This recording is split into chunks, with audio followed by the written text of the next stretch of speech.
We've seen a lot this week. Obviously, with iOS 14.5 coming out, there was another big feature, as well as app tracking transparency, which was the ability to open your phone while you're wearing a mask using your Apple Watch.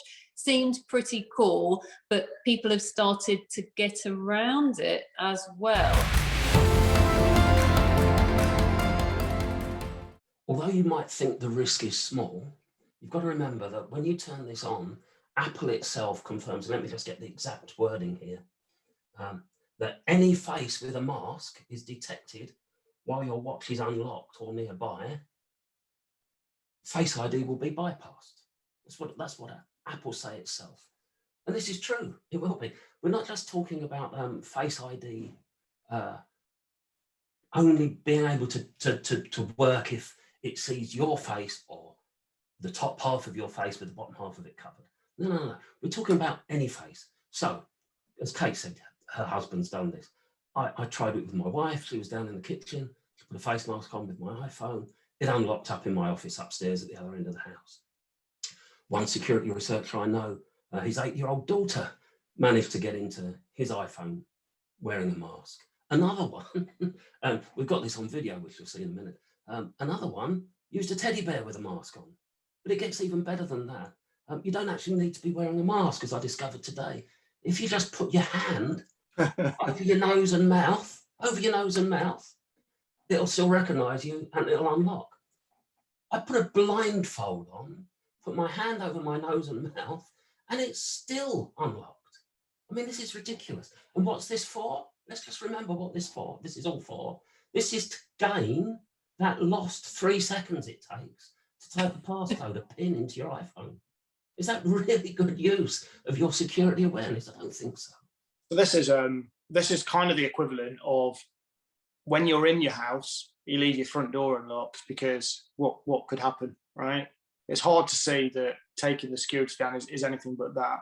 This is interesting. I mean, you can use your Apple Watch to unlock your iMac or your MacBook, and it's great because if you're in one room and somebody knocks the mouse on your desk and you happen to be wearing the Apple Watch, they get into your computer. So the whole proximity use of wearables to unlock normally secure devices is fraught with risk. Strikes me, David, that the advice you're giving this week is it's definitely not worth the risk. I was an Android user for many years before I switched back to iOS recently. Google has something called Smart Unlock that does much the same thing, but goes much further. It allows you to unlock your Android smartphone depending on where it's located. But of course, anybody else in that location with access to your smartphone could also unlock it if it's paired to a trusted device, which is the closest thing to unlock with Apple Watch. I wouldn't use it. I never used it. I don't think it's worth the trade-off for the slight amount of convenience it gives me compared to the loss of security. Now, I'm not just having a pop at Apple here at all. They've done pretty much all they can, I think, to try and make this as secure as possible. So when somebody unlocks your iPhone with a face mask on, whether it's you or anybody else, your watch on your wrist, and it's got to be on your wrist, you have to have wrist detection enabled, you have to have a passcode enabled on your Apple Watch. You'll get a notification with a haptic buzz as well, feedback. And that notification will tell you that your iPhone's been unlocked. And there's a button there that says lock iPhone. Press that button, your iPhone immediately locks again. But more than that, it can't then be unlocked again until your passcode's entered. So that's good, that's good security. But what bad security is producing this function in the first place for no reason. Nobody needs it. Nobody needs it.